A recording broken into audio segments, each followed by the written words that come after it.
स्वागत है आप सभी का हमारे YouTube चैनल लेट्स रिवाइज पे। आज हम पार्लियामेंट के बारे में पढ़ेंगे, भारतीय संसद के बारे में पढ़ेंगे। आपने कई बार क्वेश्चन आता होगा, कई बार ये किसी ने पूछा भी होगा कि संसद क्या है या संसद के कितने भाग हैं। तो संसद के भारत में मुख्यतः 3 भाग हैं, ठीक है। पहला है लोकसभा, दूसरा है राज्यसभा और तीसरा है राष्ट्रपति। मेनली जो बच्चे जानते हैं, छोटे छोटे बच्चे या 8-9 क्लास के बच्चे से मैं पूछता हूँ तो बोलते हैं संसद के 2 ही भाग है, लोकसभा और राज्यसभा। लेकिन संसद या पार्लियामेंट के there are two parts of parliament, sorry, 3 parts of parliament. First is Lok Sabha, second is Rajya Sabha and third is president. 3 भाग हैं इसके, ठीक है ना। लोकसभा, राज्यसभा और राष्ट्रपति।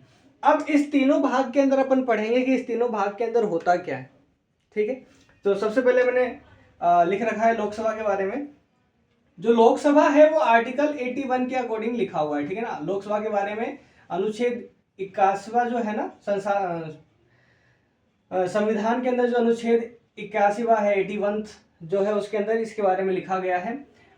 लोकसभा में maximum number of seat, Lok Sabha में मैक्सिमम नंबर ऑफ सीट कितनी है? 552। मतलब कि लोकसभा एक संसद क्या है? एक बिल्डिंग है जिसके अंदर एक लोकसभा का पार्ट है। उस पार्ट में जो मेंबर्स बैठ सकते हैं, जो सदस्य बैठ सकते हैं, उसकी जो संख्या है वो कितनी है? 552 सीटें हैं वहां पे, जो हर निर्वाचित क्षेत्र से चुन के आते हैं, ठीक है ना।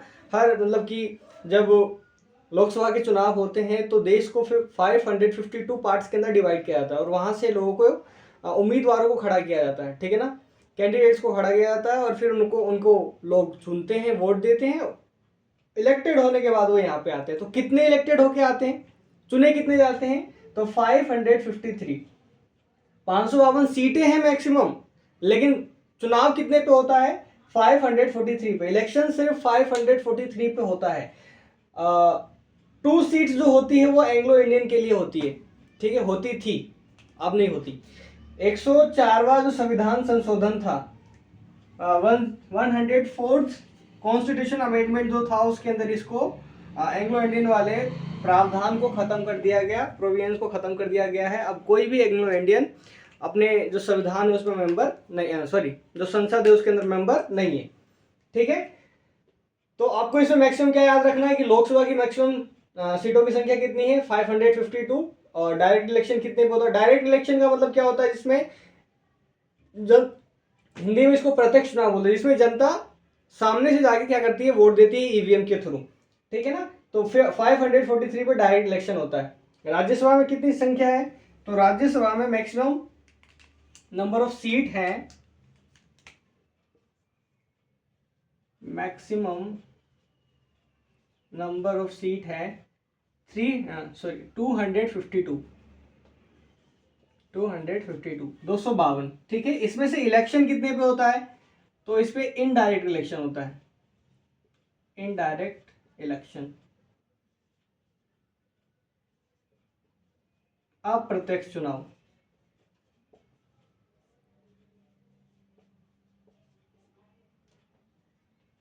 टू 233 पे, मतलब 233 पे इलेक्शन होता है इनडायरेक्ट। यहाँ देखो, यहाँ पे डायरेक्ट लिखा हुआ है, इसका हिंदी मतलब लिख देता हूँ मैं,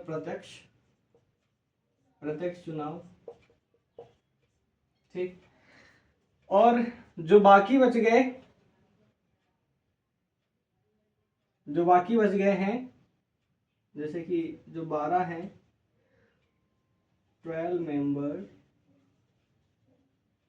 members are nominated, सॉरी, हाँ बिल्कुल, nominated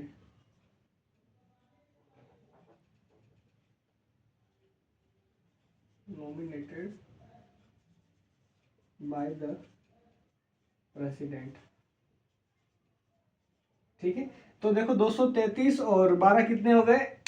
235 और 10 245, दोनों को मिलाने पे हो रहे हैं 245। तो मैक्सिमम 245 ही मतलब मैक्सिमम क्या, जो टोटल नंबर ऑफ सीट्स है वो क्या है? 245 ही है, लेकिन कैपेसिटी कितनी है? 252 की। अब ये एक तो है प्रत्यक्ष चुनाव या डायरेक्ट इलेक्शन, और एक है इनडायरेक्ट इलेक्शन या फिर अप्रत्यक्ष चुनाव। दोनों में अंतर क्या है? तो इसका मैंने बताया जिसमें जनता जाके वोट देती है वो तो होता है प्रत्यक्ष चुनाव। जैसे कि प्रधानमंत्री का इलेक्शन होता है तो वो क्या है, प्रत्यक्ष चुनाव है, ठीक है। अप्रत्यक्ष चुनाव जिसमें जनता का कोई रोल नहीं होता है। ऐसे देखें तो जनता का रोल होता है, क्योंकि विधानसभा और विधान परिषद से ही चुने गए सदस्य इनको चुनते हैं, ठीक है ना। लेकिन कौन राज्यसभा में जाएगा ये जनता नहीं डिसाइड करती है, वो क्या होता है, वो उनके समूह के द्वारा या हर राज्य के द्वारा उनको भेजा जाता है, ठीक है ना, विधानसभा और विधान परिषद के माध्यम से। ये अंतर है, प्रत्यक्ष मतलब कि जिसमें जनता स्वयं जाके वोट दे, और अप्रत्यक्ष जिसमें जनता वोट नहीं दे, ठीक है। लोकसभा में जनता स्वयं वोट देती है, वोटिंग करती है, और राज्यसभा में ये वोटिंग नहीं करती है। ये जो लिखा हुआ है ये आर्टिकल 80 के अंदर लिखा हुआ है। राज्यसभा के बारे में जो लिखा हुआ है वो कौन से आर्टिकल में लिखा हुआ है, आर्टिकल 80 के अंदर लिखा हुआ है। तो ये स्टार्टिंग के संसद के दो भाग है, लोकसभा और राज्यसभा। आर्टिकल लिख दिए हैं, इसके नंबर ऑफ सीट्स बता दिए हैं, किस टाइप का इलेक्शन था वो बता दिया, इलेक्शन कितनी सीटों पे होता है, 543 पे होता है ये बता दिया गया है। 2 सीट जो थे एंग्लो इंडियन के वो खत्म कर दिए गए हैं। खत्म कौन से कॉन्स्टिट्यूशन के अकॉर्डिंग किया है, 104th कॉन्स्टिट्यूशन अमेंडमेंट के थ्रू किया है। राज्यसभा में 233 सीटों पे क्या होता है, अप्रत्यक्ष चुनाव होता है, और जो 12 मेंबर्स होते हैं वो क्या होते हैं, नॉमिनेटेड होते हैं। नॉमिनेटेड मतलब कि एक मनोनीत किए जाते हैं, किसके द्वारा किए जाते हैं, ये राष्ट्रपति के द्वारा मनोनीत किए जाते हैं, ठीक है। तीसरा जो पार्ट है वो क्या है, राष्ट्रपति। राष्ट्रपति क्या होता है, तो जैसा आपको पता है कि भाई किसी भी कंट्री का जो फर्स्ट मेन होता है, जैसे अपनी कंट्री का जो फर्स्ट आदमी है वो कौन है, राष्ट्रपति। राष्ट्रपति भी हमारे संसद का ही एक भाग होता है। हालांकि राष्ट्रपति एक राजा के जैसे होता है, लेकिन इसकी सारी शक्तियों का उपयोग कौन करता है, प्रधानमंत्री करता है। प्रधानमंत्री या प्रेसिडेंट इसको क्या करता है, इसको सजेशन देता है, इसको एडवाइस देता है कि सर ये काम होना चाहिए, और ये क्या कहता है, हाँ ये काम होना चाहिए। कुल मिला के प्रधानमंत्री इसको एडवाइस देता है और वो इस काम को करता है। प्रधानमंत्री कौन होता है, अभी प्रधानमंत्री कैसे बनता है, तो ये अपन नेक्स्ट वीडियो के अंदर देखेंगे। आप इसको उतार लो।